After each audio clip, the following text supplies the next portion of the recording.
My name is Father Joe Nangle, and this is a Friar Life. While there are many common aspects of living the life of a Franciscan friar, there is hardly a blueprint to follow. Called to live the gospel of Jesus Christ in the way of St. Francis, no two lives are the same. This is a Friar Life. Well, Holy One, we do thank you for this day, this evening, for Andrea's presence with us, for our community life. Thank you that spring has come and kind of gone, but we're grateful for the good weather. And for the food we have, we're very grateful. And for those who are without food, we pray and that we might be able to help feed the whole world. Bless us, O Lord, and these your gifts, which we are about to receive from your bounty. Well, it's been a community. We've been here for 30 years, and 30 years ago there were a group of us, 4 people, who decided that we would try our community life together with 2 men and 2 women, 2 religious and 2 lay people. And we rented a house in the area and began to live together. Surely within a year, we had 15 people living in the community. They all came at various moments because there seemed to be a real need for this type of community for lay people. It's lay mostly. We've had a few religious, a couple of priests, several sisters, but mostly lay men and women. We've had a couple of families. And we've been here for 30 years, as I mentioned. And over those 30 years, we've probably had in the community 80 to 90 members. The young people will come and spend a couple of years and go on, and then the older people we're more stable. So this is a Franciscan life because I'm living as a brother, just a little bit outside of the norm, but they feel like I have been very close to the province over these years in many, many different ways. And every time I've asked about it and really asked for honesty about what they think about this, they'll say, yeah, that's a way of being a Franciscan, not common, but it is, yeah. On Monday nights, we have our community night, and that means we have dinner together, pretty much mandatory. We have a meeting after the dinner. It's a routine every week. The normal questions of the week: who's gonna do the cooking and who's gonna, do the shopping, and we have one person who assigns it, and then we all have to follow that. So it's a routine kind of meeting. We also would have a kind of a check-in if there's something coming up in a person's life that's a little out of the ordinary. They'll kind of explain what's going on. It's interesting that we have a prayer here because it's about 20 blocks from the seats of power. And this is the other Washington. And it used to be really a bad neighborhood, a lot of drugs. But we still feel like it's the other Washington, a tale of 2 cities. And we're in a place where we can look at the power and sort of, from a gospel point of view, sort of critique it.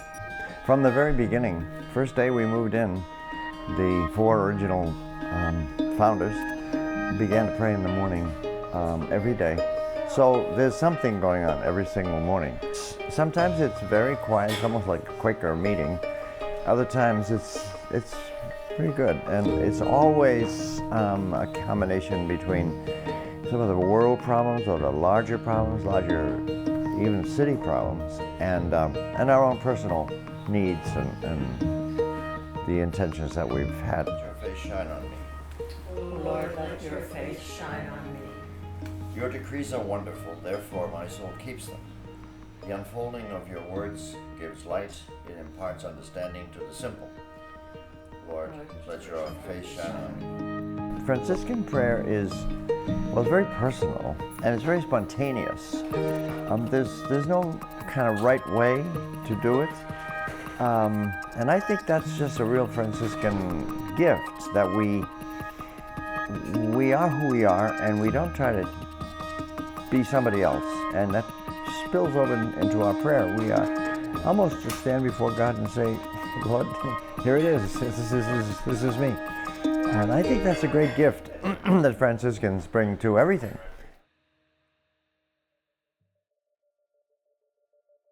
I did spend 15 years in Latin America. So when I came back, it was kind of a natural, the Hispanic communities were growing. And as I say, they asked me to, since I spoke Spanish, they asked me to come here. It would have been one of a number of places where I could have gone. And I really wanted to do it because I came back for a lot of circumstances, but I came back kind of like a missionary to the United States. I felt like we need some of what the Latin American church has been talking about. There was a woman whom I wrote about in the book who represented all that was wrong with, the third world and the great gap between the haves and the have-nots. And she made an enormous impression on me. I think she probably was the instrument of my conversion.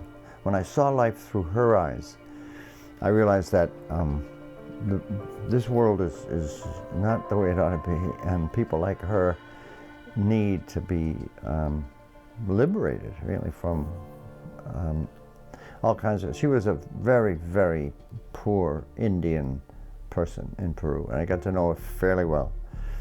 That probably was the moment when I said, something has to change here. And when I met her, and when I came to know her, the preaching was never the same again. It was always kind of, we have to be about the reign of God, justice, peace, mercy.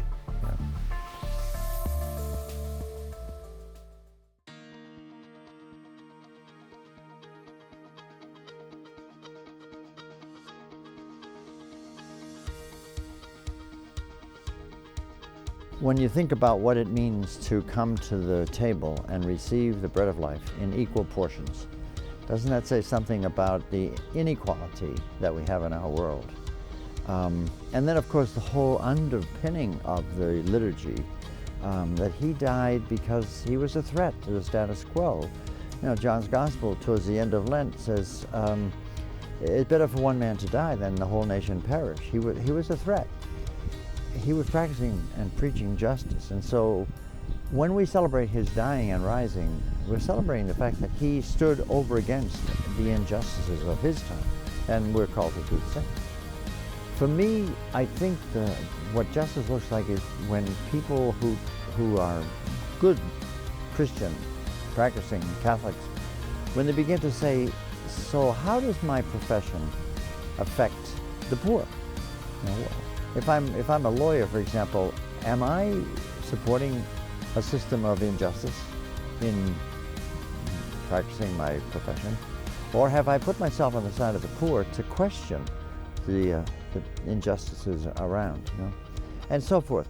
It seems to me that in a parish like this, the best message, and I think we do preach it here, is to say, what is it like to be a Catholic Christian out there trying to build the reign of God, which begins with justice and ends with love, of course.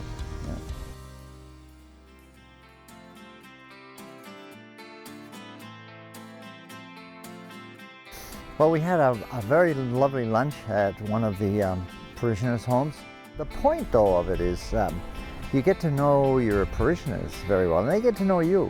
That it's not all, formal religion, mass and so forth, but it's more, sharing life, and it's part of ministry, and it's a very important part of ministry. And to be comfortable in those situations, I think, is a gift that the Franciscans have. I think so. So it was a great kind of event for me. You would think that this was the United States of America. The treatment was just first class. And Fidel held forth from 10 o'clock at night till 3 o'clock in the morning. 5 hours. And I was just fascinated. I was really wired up.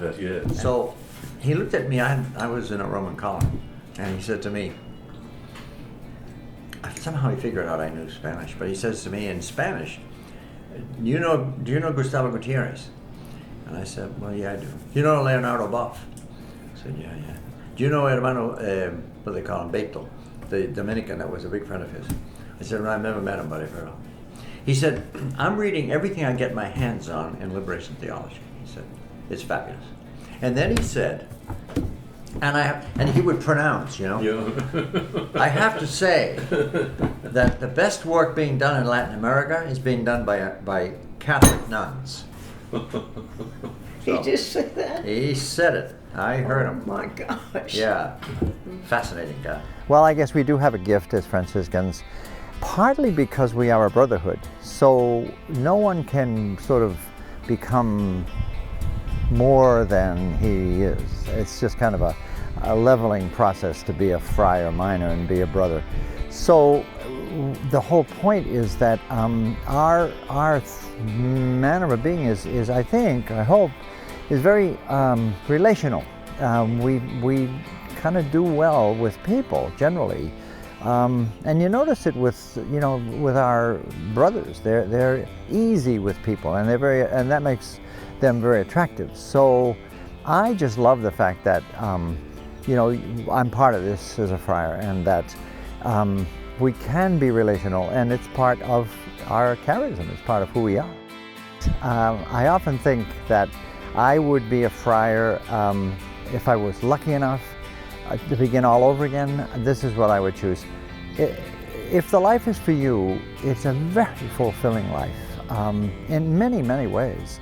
You get to meet people like this family we had lunch with today, and there's a kind of a fulfilling dimension to being a friar. And I've always said, I might have taken a different course.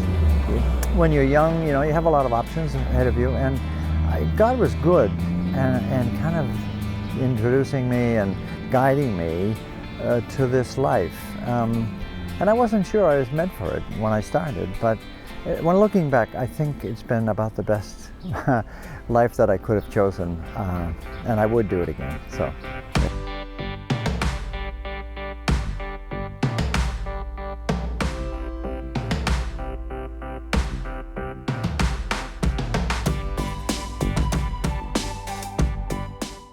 Trying to get her to connect who I was, And so I said, "Now I'm Joe Nangle's son, and Joe Nangle was your first cousin." And I said, and then there were two other brothers. I said, "Do I remind you of them at all?" And she said, "Oh no," she said, "they were very handsome." Oh gosh. That's how Well, when you win some and you lose some, Yeah, right.